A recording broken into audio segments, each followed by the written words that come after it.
Nirmala ji, thank you so much for giving us the first exclusive interview after the budget. You've been very kind to us every year, and thank you so much for that. Millions of people are watching you across India through CNBC TV 18, CNN, and our News 18 channels across the country. First of all, congratulations on what is your 9th consecutive budget. No other FM has done it consecutively for so many times. I think it has also been a period which has been marked by a lot of turbulence. You've seen it all. You've seen the pandemic. You have seen some shooting wars and now tariff wars. And through it all, you have steered the economy. I think if you look at the bigger picture, a job very well done indeed. It is one of the fastest growing economies in the world, any consequential economy in the world. You've managed to keep fiscal discipline under check. You've also kept inflation well below 2%. So the big picture really looking good. I'll ask my first question, which I always do when I start. If you look at the reactions of the budget, some people have called it a status quoist budget. People have called it a conservative, cautious budget.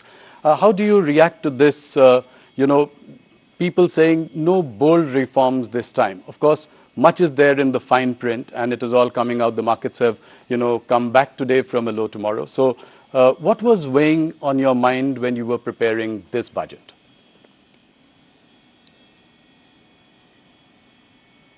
Well, as was observed by you and by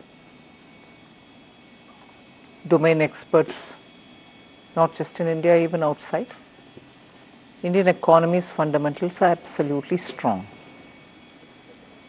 It is the global uncertainties, which of course always every government has faced global uncertainties of different order, different level. But now the extent to which global uncertainties are bearing on countries and impacting decision making is of an order that we have never seen before. So certainly we had to keep that uncertainty in mind and plan for what is going to happen this year and what is going to commence in the next 5 years from this year. In that, a new finance commission cycle starts. And above all, like the Honorable Prime Minister said, this is going to be the first budget in the second quarter of 21st century, which is up to 2050. Yes. In between, closer to 2050, is 2047 when Viksit Bharat will have to be achieved. So our direction, our goal are all set. So it was for us to, keeping in mind the global uncertainties, plan for, 1, for this year, 2, for the entire finance commission cycle, and 3, leading up to Viksit Bharat, how do we want to take them? And that is why, slightly differently from every other budget, this time a lot more was said through Part B, right, which actually is unusual because it's not just the tax proposals taking us towards 2047. It also shows how we want the administration to respond, whether it's tax administration largely, or how the fiscal policy and other things are derived from it.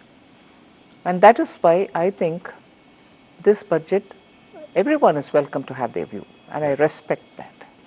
And I try to understand why a certain perspective has come out. Even if it's criticizing it, I try to understand what is the basis from where they've come. But to have had Indian economy grow at the fastest rate from among major large economies, not just 1 year, not just 2 years, now for steady 4 years. It is the stability point that I want to underline.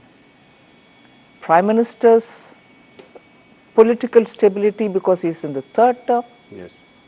And also his understanding of how you respond to business has remained the same always. We have to be receptive, we have to enable, we have to remove we have to extend the red carpet but remove the red tape simultaneously and ease of doing business. These are consistent policies. Tax certainty bring stability for businesses have been the core beliefs. It's almost a code for him. And that is why, remaining in his third term, he has given the message of stability through this budget.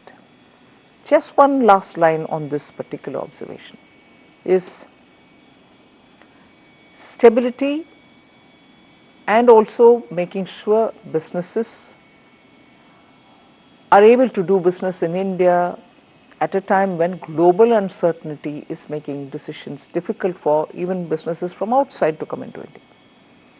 So we are clearly projecting India as a place where businesses can be done, and the large Indian consumer market will have to find its own higher levels of achievements, so opportunities for them. So that is, I think, therefore, this message. So vision, searching for vision, or saying this budget has no vision, is, I think, not understanding the perspective with which we are coming. And one last point here, budget and aside from budget, reforms continue.